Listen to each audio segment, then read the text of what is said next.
Hello, and welcome to the David Messiah YouTube channel, where our watchwords are to teach and to build back up the kingdom of Zion. And my name is Sidney Thomas. I'm the founder and the moderator of this YouTube channel. The title of this presentation is The Negro Way of War. The Negro Way of War. And it arises in the context of the death and mourning of Elizabeth, who recently passed, and we saw her funeral just a couple of days ago. And in the light of that, there have been many sort of opinion makers and opinion shapers amongst our people, the Negro people, who are adamant that we should not mourn Elizabeth. And I really have no argument about that. If you feel to mourn, you mourn. If you don't feel to mourn, well, you don't feel to mourn. But it is a different thing altogether now to get up and say to the people that we ought not to mourn. That is like saying you ought not to love, or you ought not to feel, or you ought not to hate. Feelings are what they are. There's nothing that could be done to sort of, to take away or change the feelings that one has. But I address it from a sort of a broader angle. I talk about the Negro way of war. Now, when I say Negro, let us be clear, I don't use it as a slur. I do not use that term as any kind of a put down, because the word Negro literally in the original Paleo-Hebrew, because it is a Hebrew word that we did put upon ourselves, it was not put upon us by anybody else. It has now been made into a sort of a slur and a snare by people like Farrakhan, who use it in that way constantly, and by various sort of atheistic Marxian types who disdain the use of the word Negro and instead try to put upon us the term black, which is a snare, and which also goes back to the Paleo-Hebrew, and which means literally a thing of no worth. Okay, so, but I've dealt with that in other uploads. I won't go further into that. Those who are interested in how these words derive etymologically may look. I'll try to give a link to videos. I think one was that upload on Abram the Hebrew and the names by which we should be called. I think it's there in that. So just to be clear, when I say Negro, I do not refer to us as a people with any kind of intended slur, quite the opposite. I use it in its literal sense, which is, if we go back to the etymology of the word and the original Paleo-Hebrew, Negro simply means those people who are of the tribal root of Nagar David. And Hagar was a term also in the original Paleo-Hebrew that we put upon ourselves and was used to mean king. It was essentially initially a praise term applied to King David, which means the one who was watched over by the Most High. This idea of him being the apple of God's eye. That's what Nagar originally means, and then it came to mean king. So Nagar David means King David. So that's who I refer to when I say Negro, the people of the root of Nagar David, who are tribally the tribe of Judah. That's who we are. And when I say that there is a Negro way of war, I refer to what Scripture says. Because Scripture has an unerring way of getting to the root of something. And I want to address that very briefly because he characterized Ishmael. And Ishmael is very different from Judah, from Israel, Yesharalo. And here in Genesis chapter 16, we see in verse 12 where Ishmael is described. And let me start at verse 11. And the angel of Yahweh said unto her, Behold, thou art with child, and shalt bear a son, as she's talking to Sarah, and shalt call his name Ishmael, because Yahweh hath heard thy affliction. And here is the verse 12. And he will be a wild man. His hand will be against every man, and every man's hand against him, and he shall dwell in the presence of all his brethren. Key phrase here is, he will be a wild man.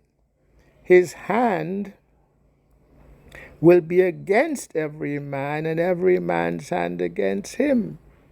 So if we now look 3,000 plus another however many years, about 3,500 years later, we find that Ishmael tends to want to make war by terroristic means. It should come as no surprise. That is in part the Ishmaelite way of war. And it has come down and been preserved as one of the major seed lines of the people who are now Arabs. And the Arabs, of course, are the Muslim people on the planet. So the idea of Muslim and terrorist occurring in the same sentence is not at all unusual to hear about in these days. Because we hear about ISIS. They're the ones that started blowing up planes, terrorizing people that way. Okay? And doing what they're doing right now in that land of Nigeria. Boko Haram. They're using terroristic kinds of ways to advance what they consider their war.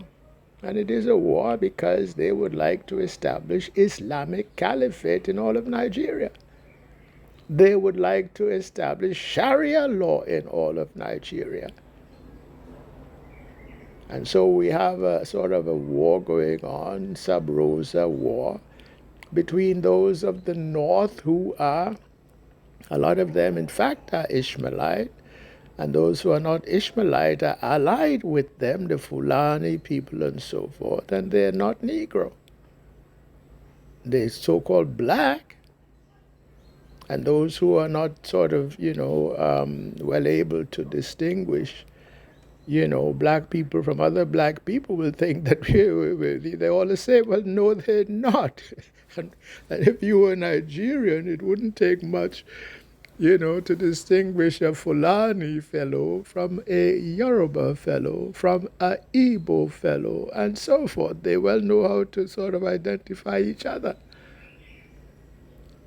But I'm trying to get at the idea that there is a way of war that is associated with every sort of tribe according to Scripture, because we also have it with the Edomites. Edomite, we would go to Ezekiel chapter 35, verse 5.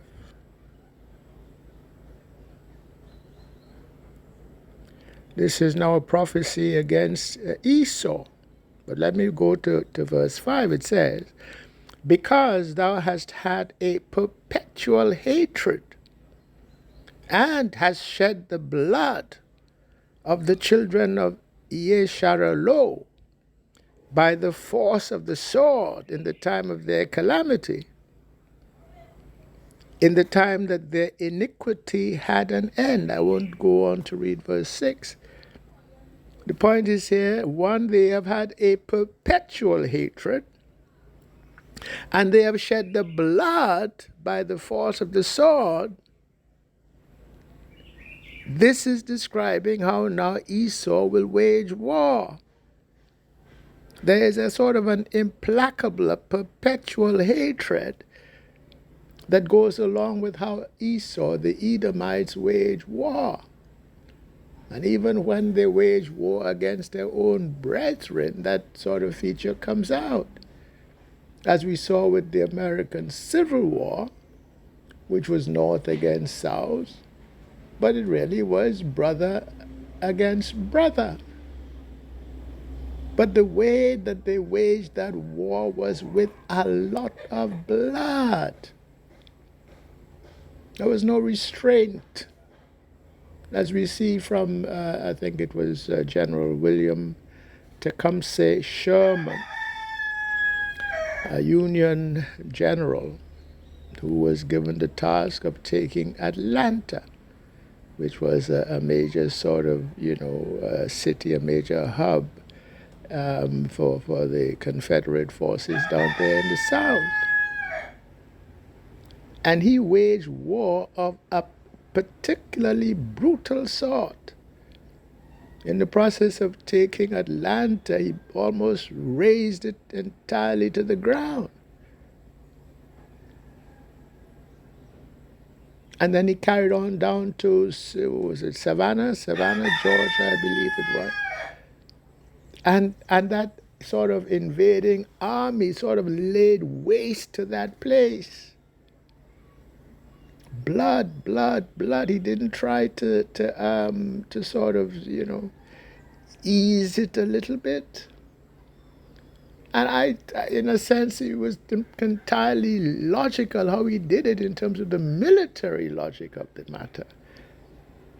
Because he said in one of his sort of, famous quotes after the war, I can't remember it now verbatim, but basically he said that war is a cruel thing. It's a brutal thing. And it is best to wage it in a brutal way because that is the way that brings it most soon or soonest to an end. And he has a point. Because if you don't sort of, do it in that kind of a brutal way, it sort of lingers and goes on and on and on and on, which in the end may be worse. Certainly in the aggregate than if it's a short, sharp, however brutal way. But the point is it's done with blood. It's a kind of an implacability to it. And that is the Edomite way of war. And we again saw it in World War I, the trench warfare of World War I. We saw it when Churchill, sent forces to try to take Gallipoli. And that, somebody made a movie about that, a very excellent Australian filmmaker, I've forgotten his name now. But it one of those movies, when you see it, there's some scenes that you can't forget. Australian and New Zealand forces being ordered to step out of those trenches and charge against the Ottoman Turkish machine gun emplacements. And officers themselves thinking, what crazy order are we getting here? Because they're going to be slaughtered. And so they were. Blood, blood, blood. And you could, if you want to get sort of,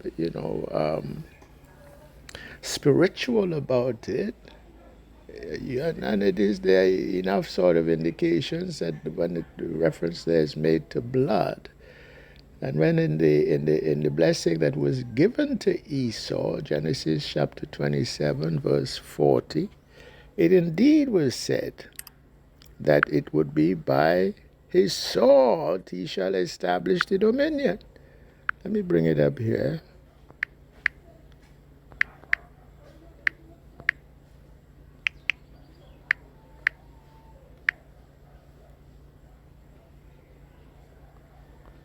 Genesis chapter 40.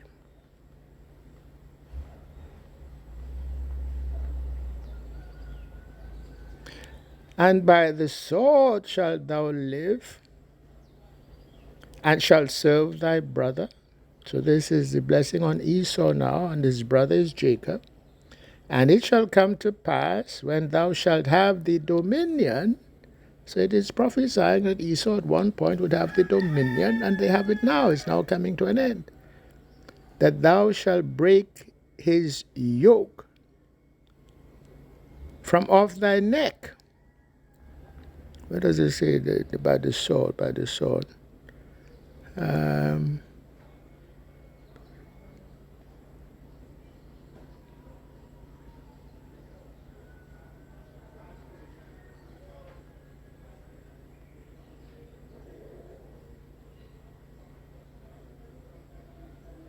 I thought this was the verse where it said that he would by the sword he shall enjoy that blessing. But it's there somewhere else. I don't have it now, and I won't take the time. And this is the blessing that was given to Jacob, in effect the Negro, although he was not known as Negro at that time. Therefore God give thee of the dew of heaven and the fatness of the earth and plenty of corn and wine. Let people serve thee and nations bow down to thee. Be Lord over thy brethren, and let thy mother's sons bow down to thee. Cursed be every one that curseth thee, and blessed be he that blesseth thee. So this is a blessing given to Jacob, which we have been out of that blessing now for a while.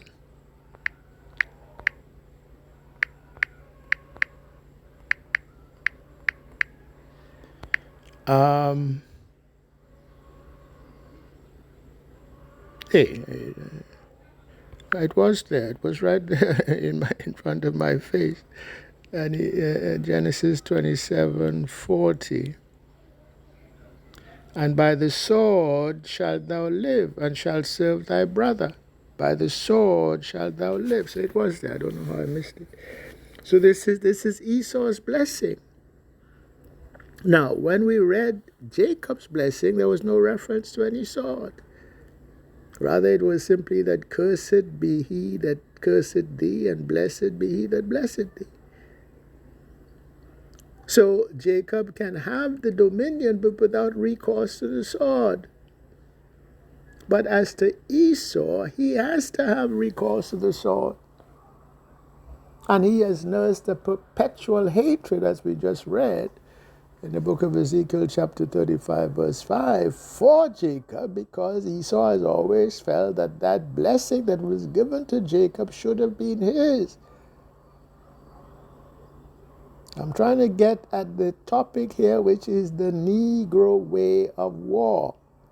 And to get at it, I'm contrasting his way of war with the way of war of the Ishmaelites, who do have this wild man nature to them, and Edomites, who also have this, I wouldn't say it's a wild man, but it is a hatred that they bring to the enterprise. And with a reliance on the sword that they bring to the enterprise, that is not there in the nature, so to say, of Jacob, of the Negro. And that is reflected in the Negro way of war. I have to say some more about that, but that is the essential sort of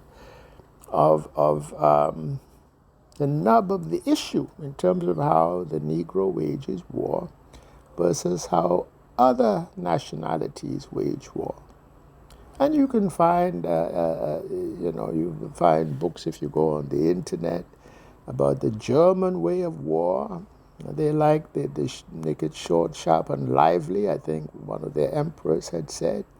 And so when Hitler, entered into the enterprise of the Second World War, he used the idea or the doctrine of blitzkrieg, which is, land, sea, air, all different modalities of war, all being brought to bear with huge force, with huge point, and break down and bypass defenses of the enemy. So they took Paris in very short order, even though the French had their so-called Maginot Line. So and then there's a Chinese way of war, which tries inscrutably, if I may use that term, to win war without fighting war. If you understand my drift, that's the essential way that the Chinese try to wage war. So they don't come to it with ideas of blitzkrieg and combined sort of warfare tactics like the Germans did. They come to it, well, how can we actually sort of subdue the enemy using other means so that in effect we can achieve those political goals that we seek, but without having to resort to any sort of fighting on the battlefield. And so that's how they would try to do it. Now, if forced to go to the battlefield, yes, they will, as they did, in overwhelming numbers in that Korean conflict. And they came to the aid of North Korea and basically drove the Americans, back just by weight of numbers. And they were very brave. So so I'm not going to, when I say they try to avoid war, I'm not trying to suggest that they're in any way cowardly. When the battle is set and they must fight, they will fight. And then there's a Japanese way of war, and they have the idea of the code of Bushido and so forth. As we saw it with their attack upon Pearl Harbor, they said it was not necessary under their code of Bushido first to declare war. I mean, to them, this is a very sort of, they can't understand that. If you're going to war with an enemy, is it war or is it jousting? Okay, so you don't sort of, declare war and give the enemy a time to prepare for the attack that you're going to launch upon him. That, to them, that is a craziness. So they have their own way of war as well, and their various sort of doctrines. But then, of course, the war is what it is, to where it doesn't matter who is doing the fighting. There's some constants that are there for everybody. You do need, in the end, bravery on the battlefield, like it or not. And I want to sort of, as we're talking about that, to talk about the Negro, and when I say the Negro way of war, the Negro does not seek war. The Negro has no sort of necessity to sort of prevail by the sword. Quite the opposite. The Negro feels that when he is at war, it is by the hand of God that he will prevail or not prevail. And nothing is a kind of a fatalistic sort of way of approaching war. But that same fatalism leads to a certain bravery, even a certain recklessness of the Negro when it comes to war. And this has been recognized, by people all over. It's there in the language. I think I mentioned in some earlier upload that we did have a color code. We didn't call ourselves black, certainly, but we have a color code in which the sort of Negro or the Israelite word for the skin color of the Negro is swashakor. Swashakor. And then, lighter than that is udshakor. Further lighter than that is udushakor, from which we get ruddy. Further lighter than that is ulshakor, from where we get yellow. And then further lighter than that is sashakor, where Sa is referencing the pale moon. And there are two sort of variations on sashakor. There is salu shakor, from where we get the English word sallow complexioned.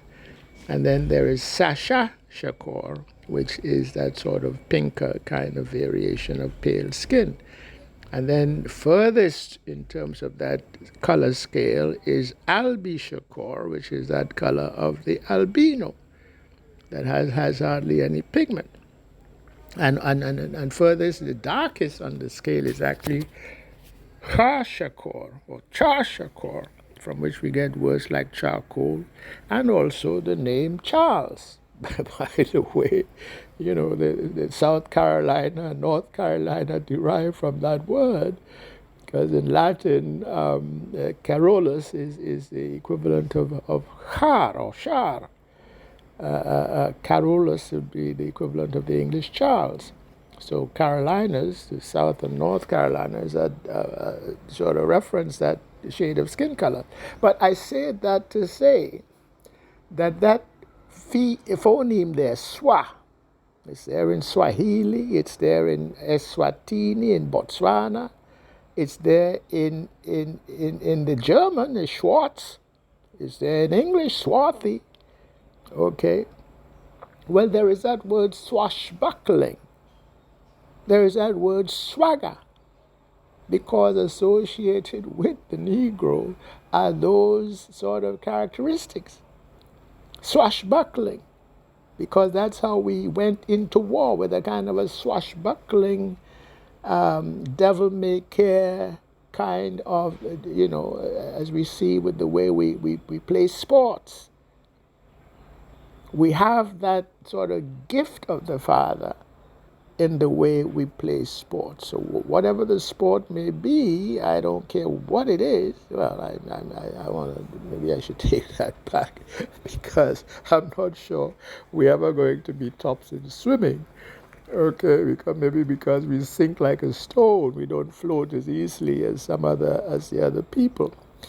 But you're getting the point, though. So I will bring up this as a quote which I love from the book The Black Jacobins, and I'm going to read it here. It should be up on your screen. Black Jacobins, pages 368 to 369, and this is where the author C.L.R. James, who wrote the book Black Jacobins, is quoting from the memoirs of the Frenchman Lemonnier de la Fosse, who believed in slavery, who was there fighting these Negroes down there in Haiti. And he wrote about it 50 years after the event. So C.L.R. James is only quoting the man. And here's what the fellow was saying. But what men these blacks are, how they fight and how they die.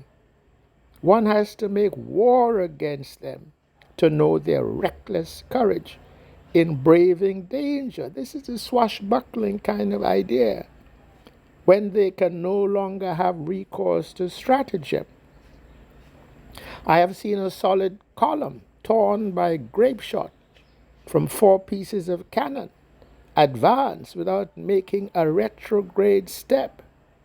The more they fell, the greater seemed to be the courage of the rest.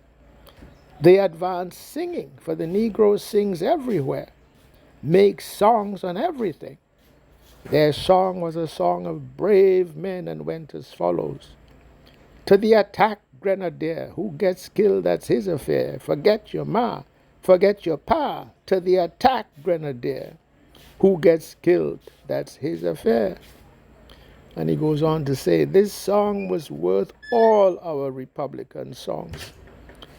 3 times these brave men, arms in hand, advanced without firing a shot, and each time repulsed, only retired after leaving the ground strewed with 3/4 of their troop. Well, this has to be a bit of an exaggeration. One must have seen this bravery to have any conception of it. Those songs, shouted into the sky in unison by 2,000 voices, to which the cannon formed the base, produced a thrilling effect. French courage alone could resist it. Well, there he has to kind of sort of plug himself. So the kind of recklessness, so this, the Negro War, here I'm not, is here not dealing with any kind of idea of a strategy, of political sort of, arts of deception and so forth, like the Chinese, to sort of arrange for a victory over your enemy without having to fire a shot. That's not what this is about. Why? Because the Negro are given the gift of the dominion at the hand of the Most High. And it would seem even, to be an insult to the Most High to sort of, try to now overcome an enemy through a whole lot of deception, through a whole lot of stratagem. Because what is this? What did it say? I just read it from Genesis chapter 27, verse 28. Cursed be he that curseth you, and blessed be he that blesseth you. So we go into conflict with the idea that the Most High is in charge.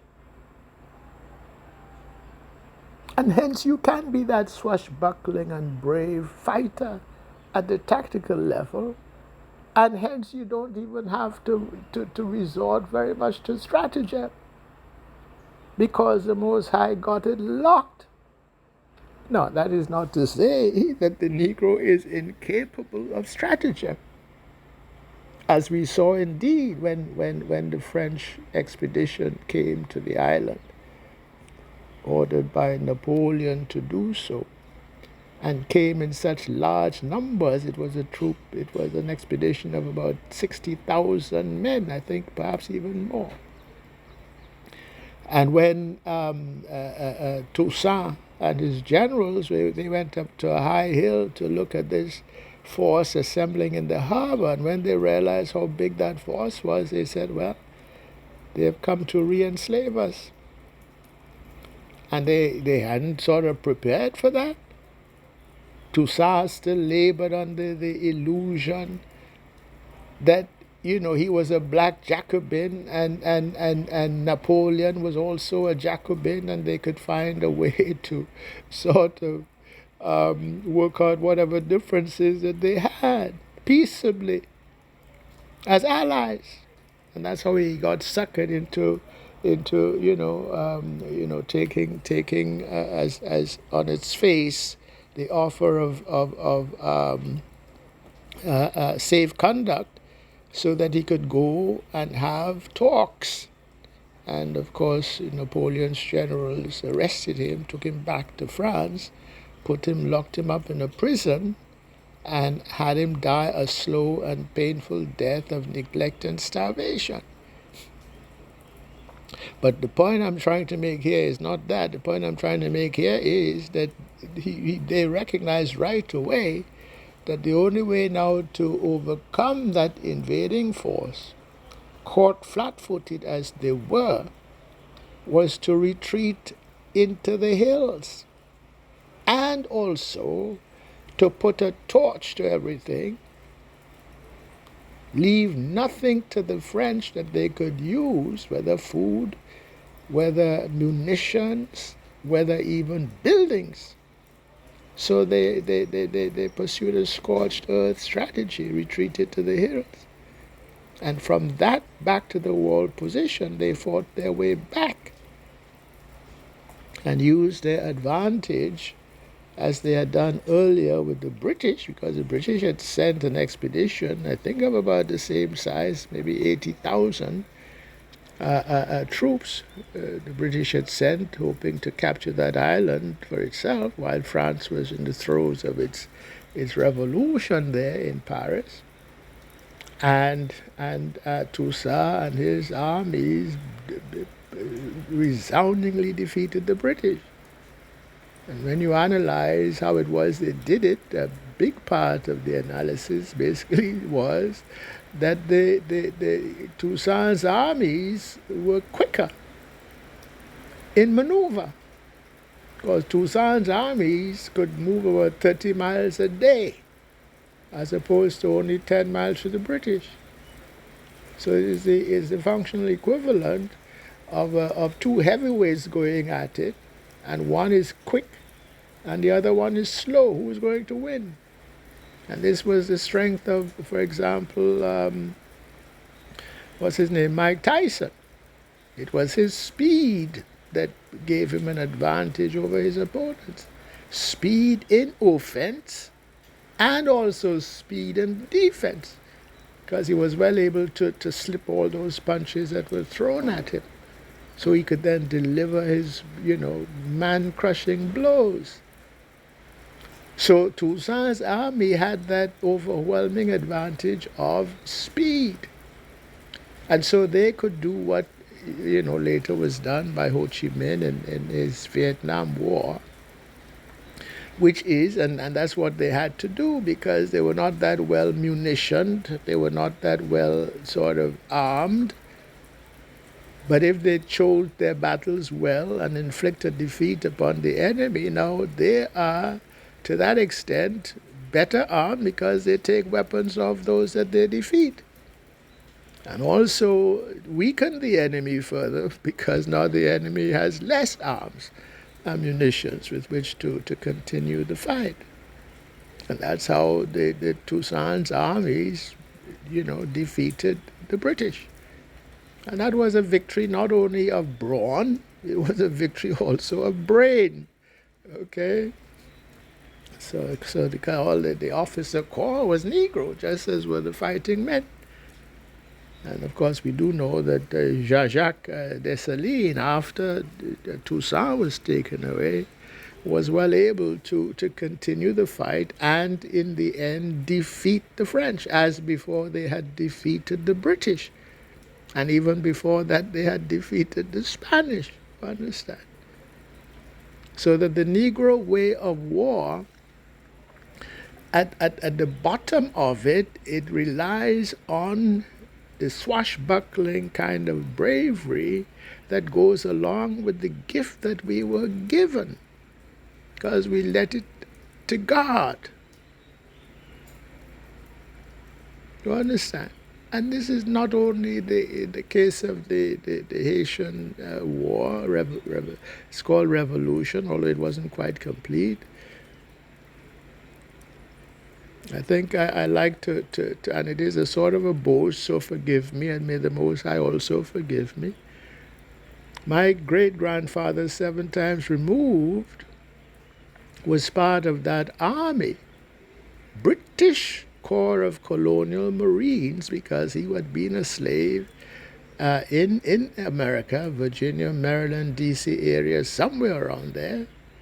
And when the British, having been defeated by Toussaint, saw the fighting ability of the Negro, they formed a Negro Corps of Colonial Marines simply by inviting the slaves to come and join this army against a guarantee of freedom.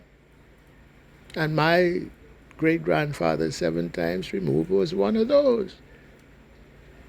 And that British Corps of Colonial Marines saw action at the Battle of Bladensburg around maybe 1814, around that time, 1813 perhaps.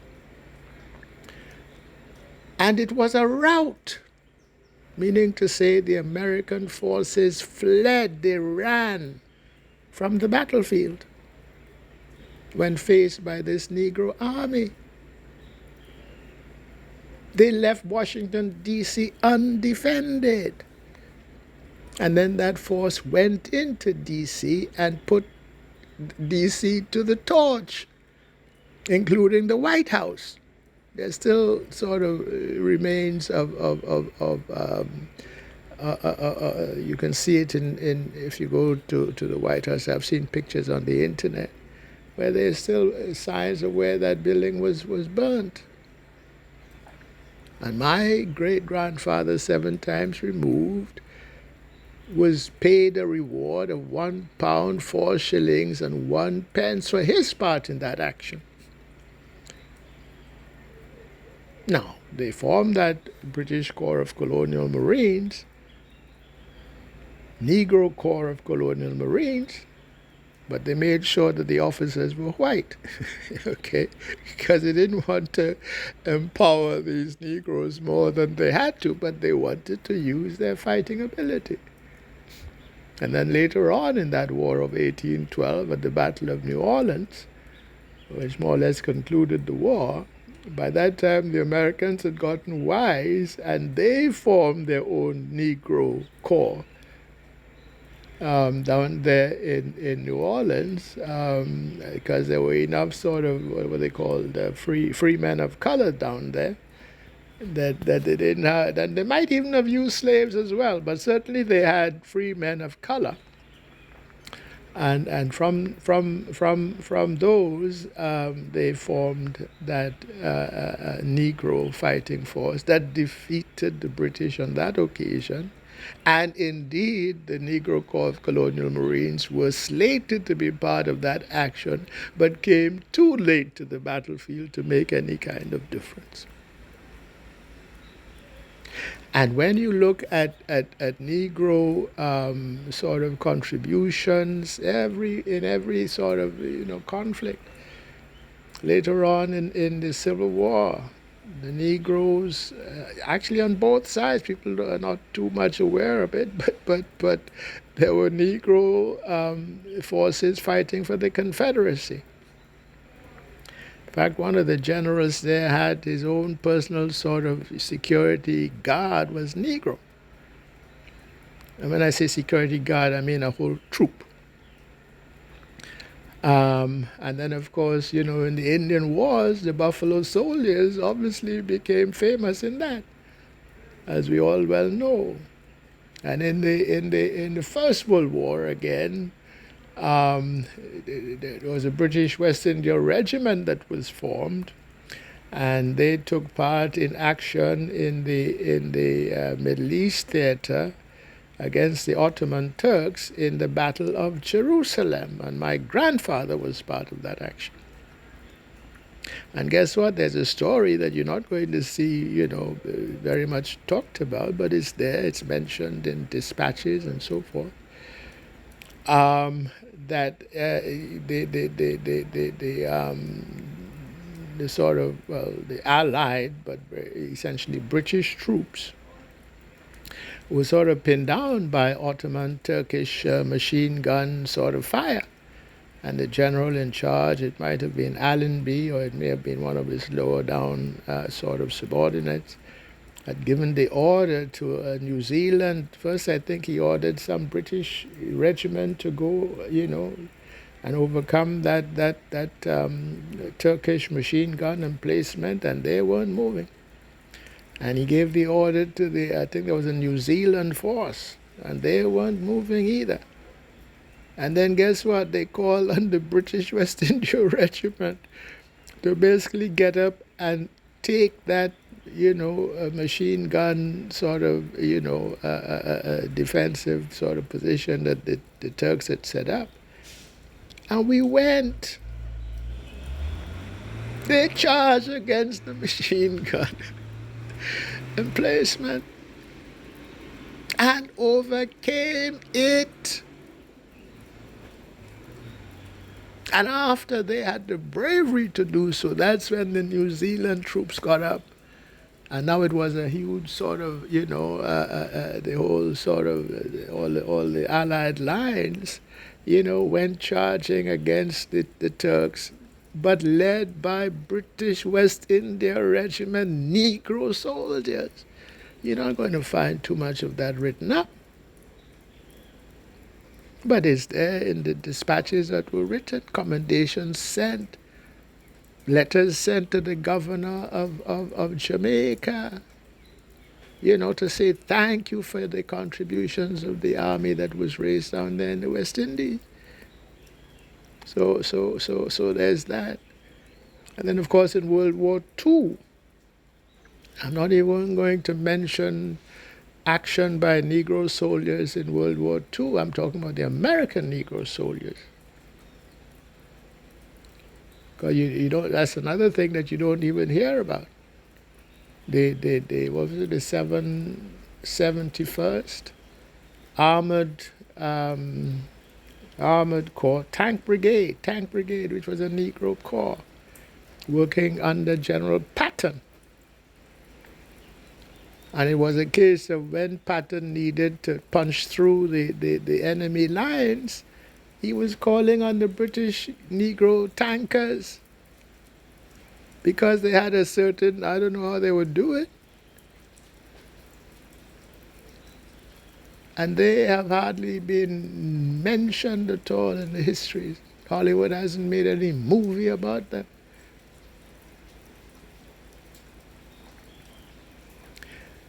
And then well, the Africans, there was some Negro fighters from Africa. They raised an army. Britain raised an army in Africa to go against the Japanese in their Burma campaign, because India, that British, what they call it, the pearl, jewel in the crown, they call India. They didn't want to lose India. And the Japanese were getting close enough through Burma that they might have overrun the Indian defenses there.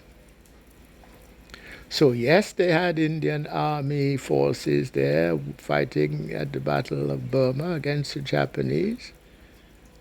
But guess what? They also augmented that force with this Negro army they raised in Africa from countries like what is now Zimbabwe and Malawi and Zambia, also South Africa, also higher up Tanzania, and also from West Africa, Nigeria and Ghana and so forth.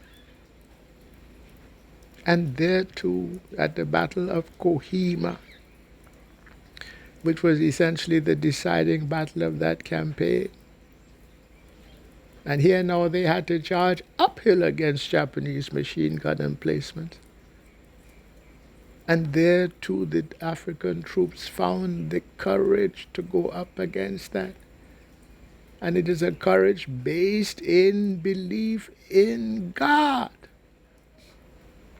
a kind of a fatalism. On one side, that day the bullet will bounce off for me. That's on one side. And on the other side, well, you know, if today is my day to die, well, so be it. But if I was stupid enough to volunteer to join this man's army and now my time comes and I have to perform, well, I have to perform. And they'd even make a joke about it. Well, that's what it took. It was that bravery that it took to take down that, you know, the sort of the Japanese, they were on their last legs in terms of that offensive. So this is the Negro way of war. At the bottom of it, it is this fatalistic belief, and it is a kind of thing that even if you don't do it consciously, it's part of the spirit that is there, that infuses you, even if you know nothing about Scripture. And that's how the Negroes fight. Not that we cannot perform in terms of stratagem, but in a sense we feel we don't need to, because we are the ones who are blessed by the Most High, and He will curse those who curse us. It is as simple and as basic as that. All right. Where am I going with this? Queen Elizabeth has died. But we have certain of our people who really don't, and some of them are not even our people. Some like to say, well, you know, all skinfolk isn't kinfolk. And they're not all our people. But they think that they are better than the ones who now say, well, all right, now is the time to mourn. We don't hate our enemies. And this is the Ecclesiastes. And we understand that too perfectly. To everything there is a season, and a time to every purpose under the heaven. A time to be born and a time to die. A time to plant and a time to pluck up that which is planted. A time to kill and a time to heal. a time to break down and a time to build up, a time to weep and a time to laugh, a time to mourn, a time to mourn, and a time to dance. And I'll jump down to verse 8. A time to love and a time to hate, a time of war and a time of peace. Well, Elizabeth was the figurehead monarchy of a people that did grievous harm to our people. That is not in question. And no, they have not yet made reconciliation for their iniquity. They have been given 70 years, and that time is now up. It is the same as I said in that upload audio letter to the Commonwealth heads of state and government. 70 years from the time of the Israeli settlers had sent an army into Jerusalem and did what is not forgotten, the Sharafat massacre. And it is perhaps not by accident that the Shara is that root word of Sharalo, which is our people. Anyway, so they were given 70 years, starting with that date as the countdown. That time was up 2021 last year. And then we have another 70-year countdown, which is the Mossadegh matter in Iran, where the United States went in there and brought down Prime Minister Mossadegh so that their oil companies and so forth could then rape and pillage and plunder that land.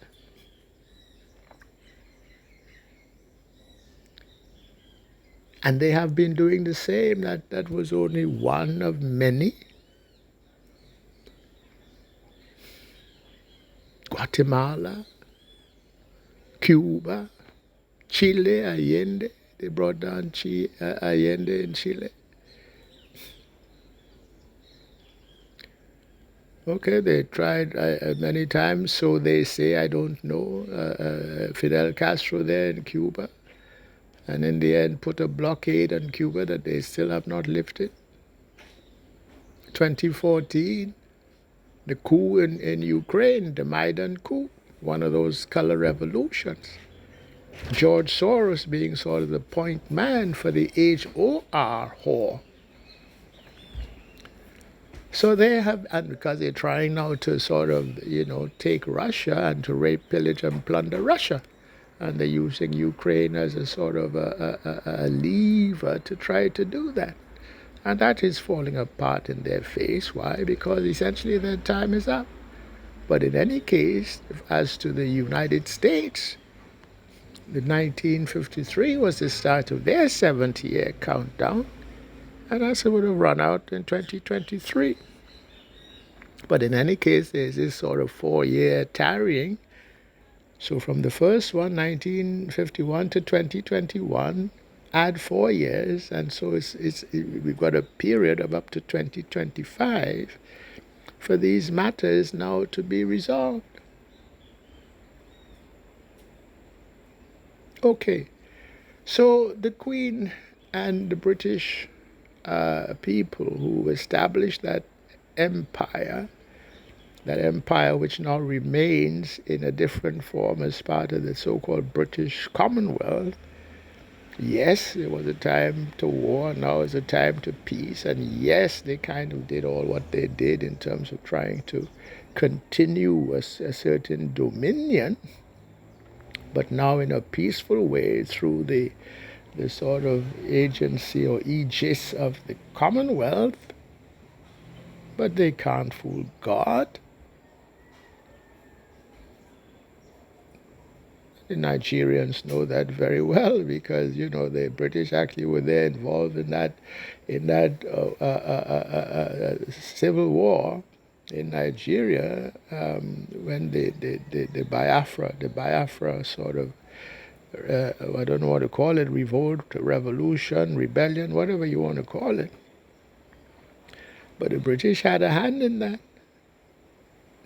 So they made sure that Biafra stayed within Nigeria so that they could continue to pillage and plunder and rape the oil from that part of Nigeria. And they're still doing it to this day. So, no, they have not yet made reconciliation for iniquity. But what does that mean now that you are going to say, well, we cannot mourn the Queen? I don't mourn the Queen.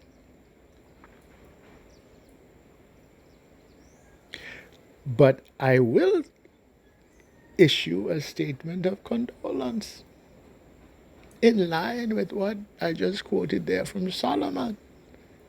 There's a time to mourn. There's a time to hate. There's a time to make war, and there's a time to make peace. And in terms of the Negro way of war, we know that.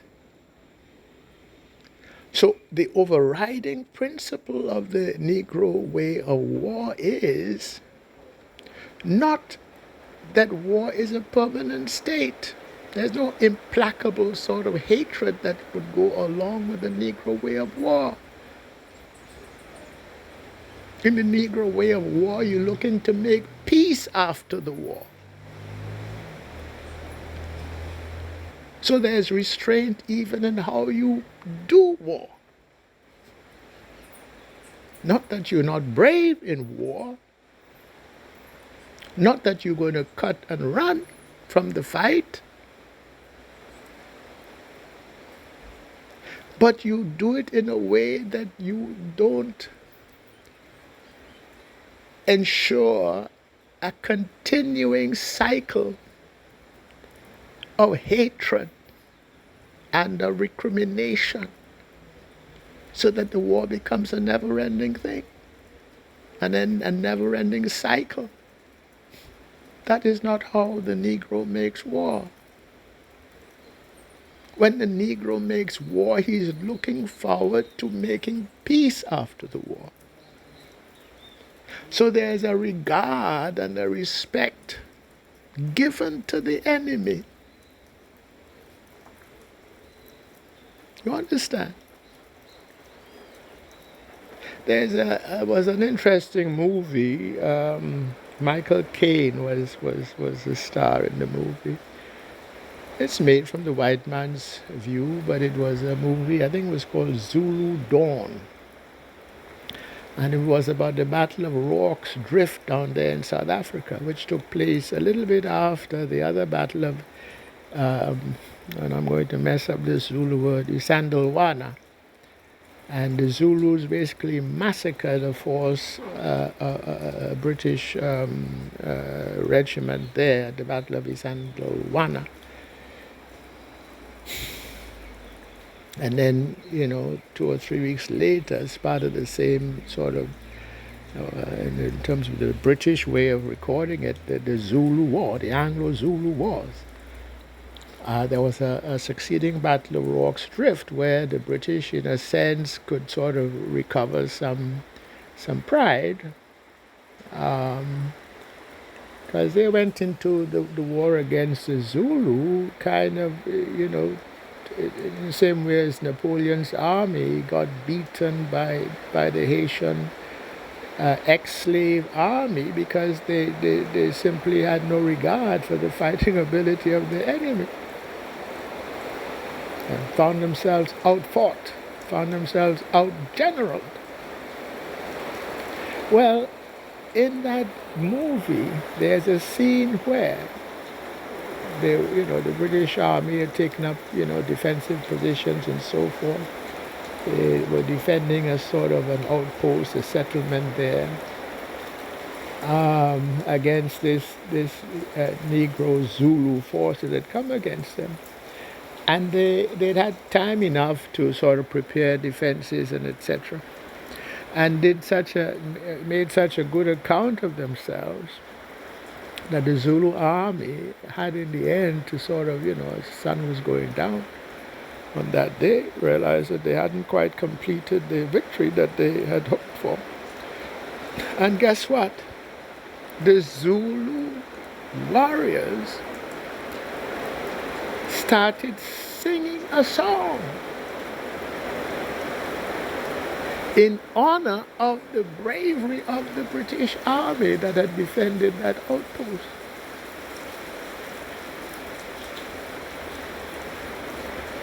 When does that happen? But it is part of the Negro way of war to give honor to the enemy, to look forward to the day when peace is made with the enemy. And what was very sort of poignant about that scene was the British army that was there was made up of some Welsh contingent. And the Welsh, if you ever heard of, what's that Welsh singer's name? I've forgotten his name now. Anyway, they like to sing. And when they realized that this was a song that was honoring them and their bravery, they started singing too. And it was a beautiful scene. And of course, from a musical angle, it was also interesting because the Zulu warriors were basically singing at the level of a sort of a baritone, and the Welsh, of course, were tenors, which had a certain kind of, counterpoint in how the singing went back and forth. So that's how we do war. So the woman has died. You don't have to mourn her.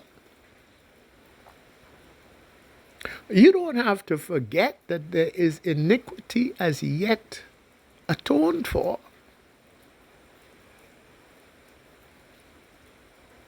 There's not yet reconciliation for all what they did to us. But now is not the time to say you're not going to mourn. You don't have to mourn. But let them mourn. And in fact, offer condolences. Doesn't take anything away from you to do that. And I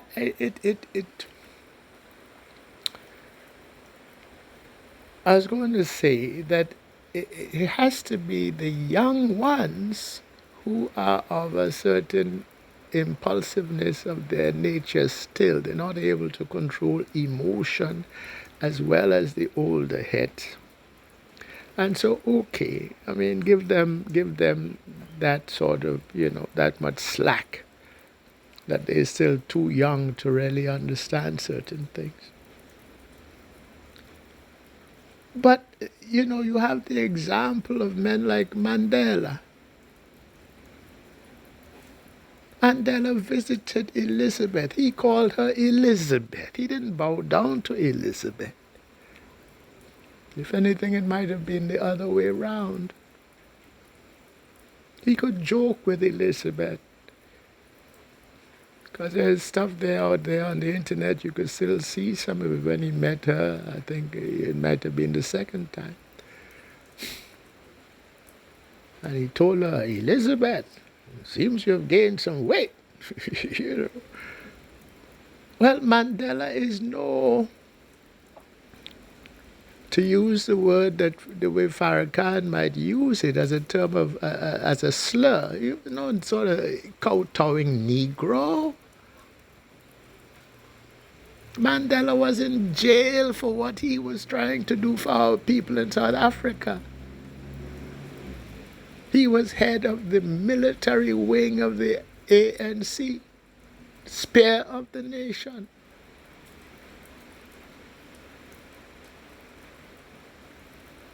He pledged his life, if necessary, to change South Africa. Now, I don't quite agree with Mandela when he says, so that there will be neither white domination nor black domination in the land. Why do I disagree? I don't have as such a problem with, I agree with the principles of Scripture. And Scripture says, and so it has been, that Esau has had the dominion, like it or not. Otherwise they couldn't have, established that far-flung empire that they did. But their time is now up. And Scripture says now the dominion is going to Jacob. Say in 2 Ezra chapter 6 verse 9. It said in the book of Daniel chapter 7 verse 18. The judgment is given to the saints of the Most High. And they shall take the kingdom even forever and forever. So we're going to have the dominion. Now, the way he said it, he said he's against black domination. Well, I can't disagree with that. It's not an idea of domination.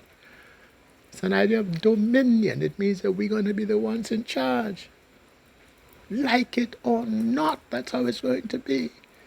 Just as it was when they were in charge, like it or not.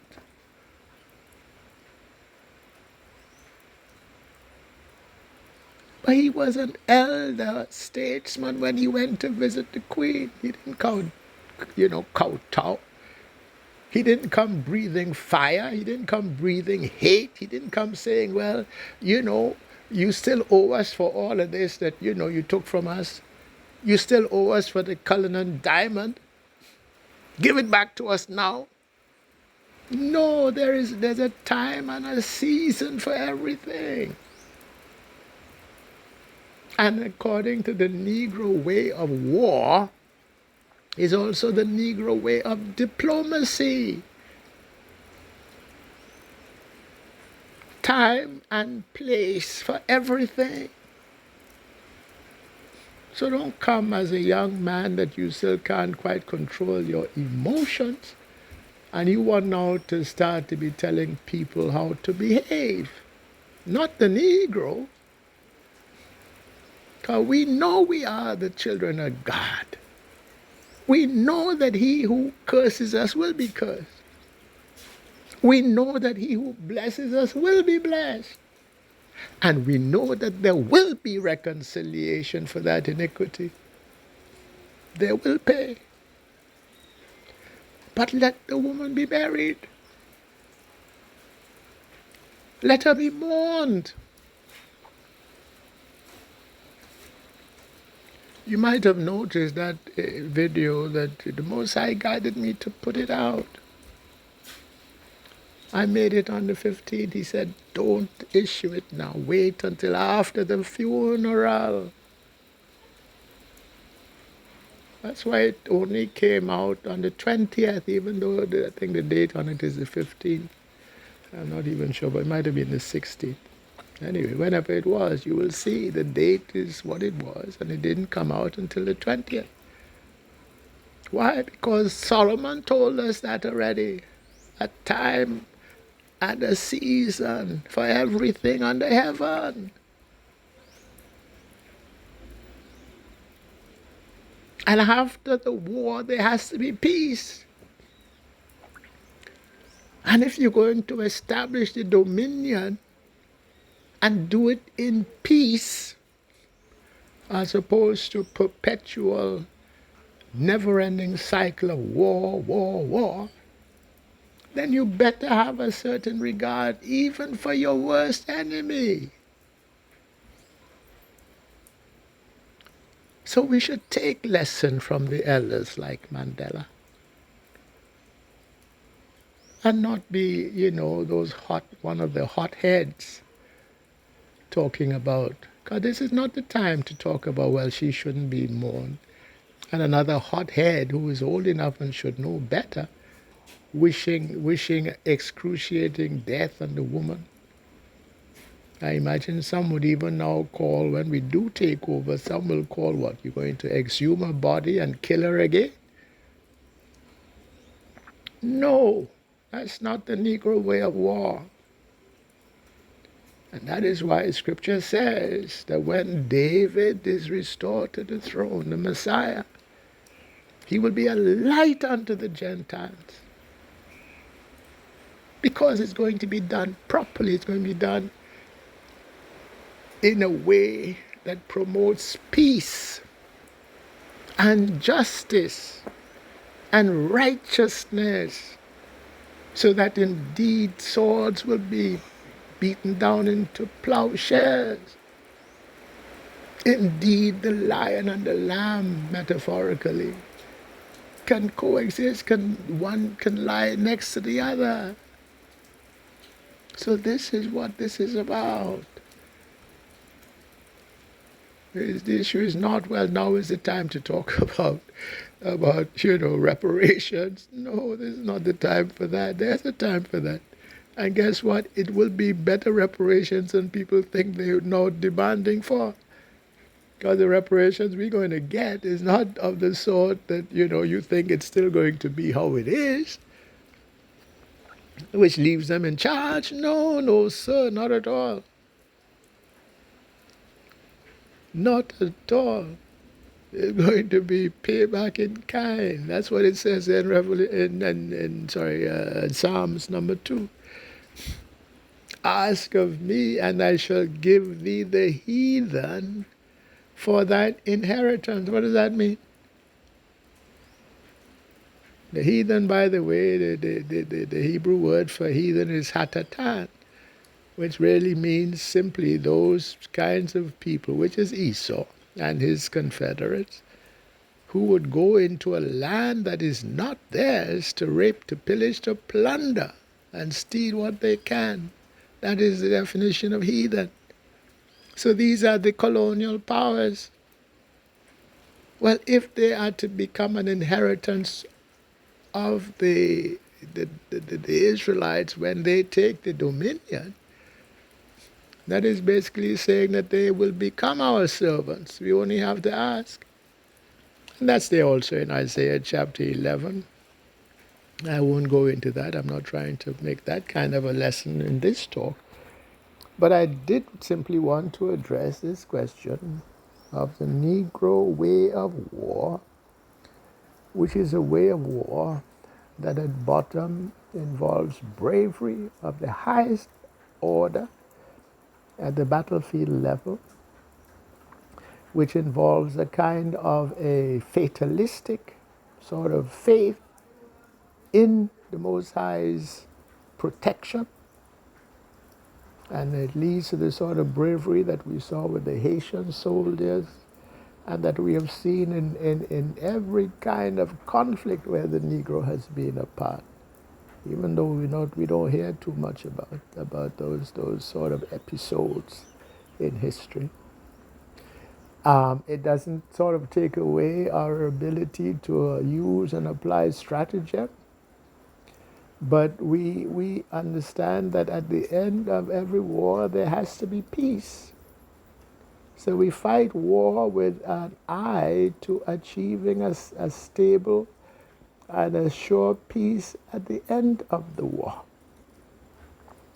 So we go according to the kind of wisdom that we just read in the book of Ecclesiastes.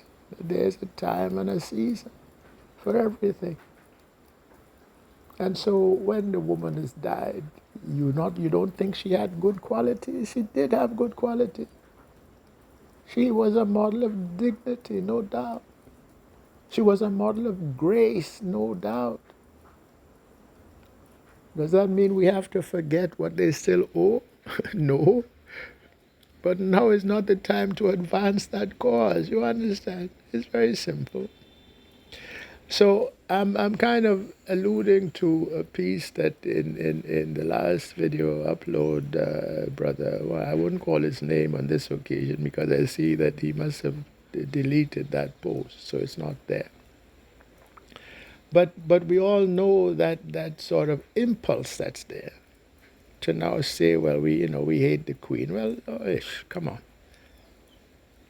come on, offer condolences and be gracious. Follow the example of brave elders.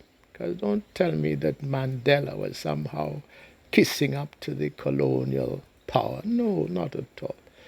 He was one of the bravest of the brave, and what he did is, a friend there in South Africa, Julius Malema, I doubt would have the bravery to do now what Mandela has done, and he's now gone and died.